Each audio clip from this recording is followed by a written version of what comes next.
Hoje, gente, eu vou falar de 4 assuntos que são recorrentes nos meus vídeos e assuntos que a galera costuma perguntar. Então, eu vou explicar aqui como que o governo cria dinheiro gastando, vou explicar o que é o dinheiro do governo, o que é o dinheiro dos bancos, vou explicar como que os bancos criam dinheiro emprestando e vou falar um pouquinho do que é o compulsório no meio de tudo isso. Eu já falei sobre esses assuntos, tem alguns vídeos aqui na descrição, sugiro que vocês assistam para compreender melhor o que eu vou falar aqui. E eu vou tentar fazer uma simplificação didática e vou aqui usar um exemplo para explicar essas coisas. A primeira coisa que eu quero que todo mundo entenda é o que é ativo e passivo. Eu vou me referir a isso ao longo do vídeo várias vezes. Ativo e passivo aqui, no caso da relação entre os bancos, é o que a gente chama de identidade contábil. O ativo é igual ao passivo, e o ativo é o que um agente econômico tem, e o passivo é aquilo que esse agente econômico deve. Nesse tipo de relação, sempre o que é ativo de um agente econômico é passivo de outro agente econômico. Essa relação acontece entre você e o seu banco, entre o seu banco e o Banco Central. Então, esse é o primeiro ponto. Daí vamos imaginar uma situação hipotética para entender como que o governo cria dinheiro gastando. Vamos imaginar que uma cidade aqui do interior do Rio Grande do Sul precisa construir uma ponte. E essa ponte vai ser financiada com uma verba de uma emenda de alguns parlamentares que aprovaram a destinação desse recurso. Então, existe todo um trâmite legal para haver a destinação desse recurso. Esse recurso tem que estar previsto no orçamento, então vai ser utilizado lá o orçamento impositivo, um grupo de deputados faz uma emenda em conjunto e destina 5 milhões de reais para o município do interior do Rio Grande do Sul construir uma ponte. Vamos imaginar essa situação. Então o município, ele vai receber esse dinheiro federal e vai pagar uma empresa para construir a ponte. Então vai ser feita uma licitação, o município tem que estar com tudo em dia, tem que fazer as contrapartidas, esse dinheiro vai ser pago fracionadamente, conforme o andamento da obra, etc. Mas vamos aqui simplificar dizendo o quê? A União, o governo, vai repassar ao município 5 milhões de reais e o município vai pagar 5 milhões de reais para uma empresa construir uma ponte. Então, a pergunta é, como que o governo cria esses 5 milhões de reais no momento que autoriza essa despesa? Lembrando, a autorização dessa despesa depende da legislação orçamentária. Bom, o governo, precisando do dinheiro, pede 5 milhões ao Tesouro. E o Tesouro vai recorrer ao banco do governo, que é o Banco Central. Então o Tesouro chega para o Banco Central e diz, olha, preciso de 5 milhões de reais na conta do Bradesco. Vamos supor que a cidade lá que vai fazer a ponte tem as suas contas no Bradesco. Então, o que o Banco Central faz? Digita ali 5 milhões de reais na conta do Bradesco. Esse é dinheiro do governo. 5 milhões de reais creditados na conta do Bradesco. O Bradesco vai fazer o quê? Vai ver qual é o município que precisa dos 5 milhões que o governo quer pagar e vai identificar lá qual a agência, qual a conta, etc. E vai depositar nessa conta dessa prefeitura lá no Bradesco da cidade 5 milhões de Bradescos, ou seja, o Bradesco digita ali e cria lá 5 milhões em crédito. Aquilo são 5 milhões de reais? Não, aquilo são 5 milhões de Bradescos. A diferença é que o Bradesco se compromete, caso necessário for, trocar esses Bradescos por reais. Aí, como eu disse aqui no início do vídeo, a gente tem que entender essa relação entre passivo e ativo. Então, o Banco Central cria um ativo na conta do Bradesco. Na conta do Bradesco no Banco Central.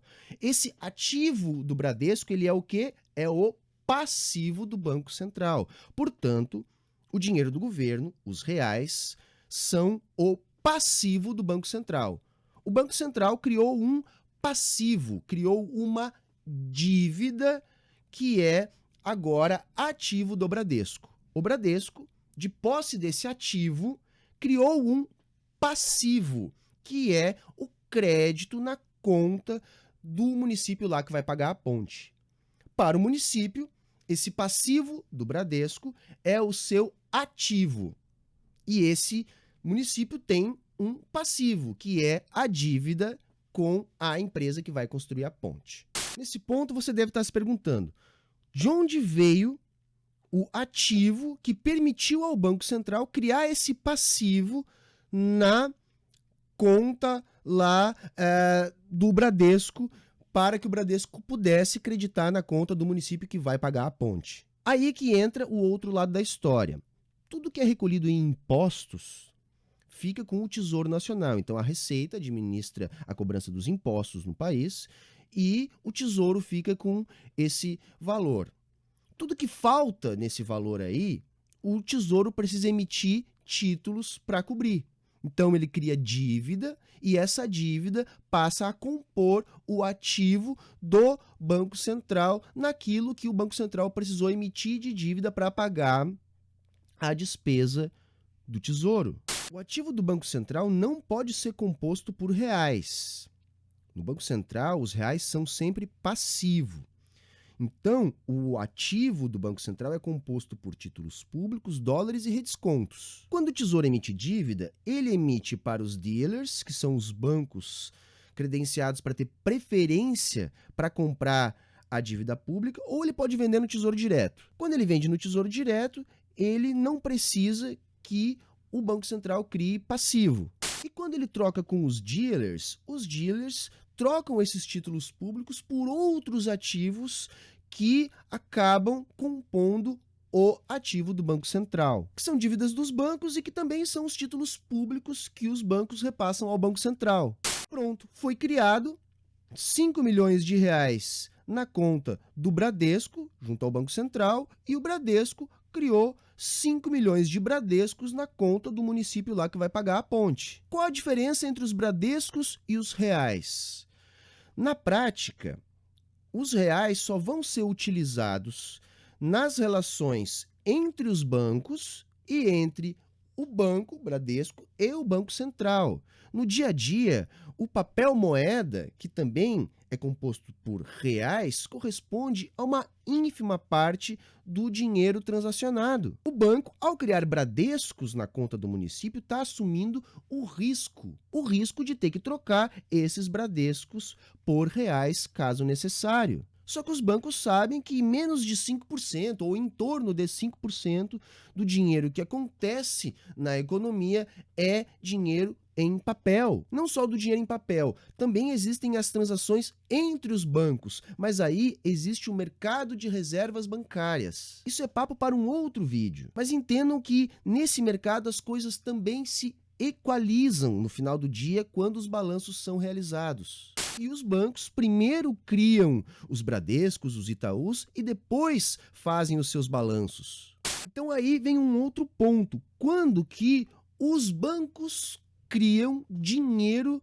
a partir da demanda por moeda? Ou seja, como que os bancos criam dinheiro quando a gente pede um empréstimo? Na verdade, não é só quando a gente pede um empréstimo, é sempre que os bancos são demandados por crédito, é assim que eles criam dinheiro. Depois eles se acertam lá para ver se eles vão ter os reais que eles precisam para transacionar com os outros bancos e com o Banco Central. Nós não usamos reais, esse é o ponto. Nós usamos Bradescos, Itaús, que o Bradesco e o Itaú se comprometem a trocar por reais caso seja necessário. O ponto é que quase nunca é.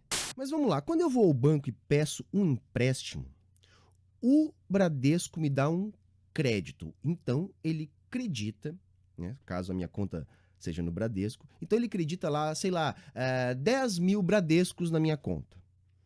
Então eu tenho agora um ativo, eu tenho 10 mil em liquidez, é o meu ativo, é o que eu tenho.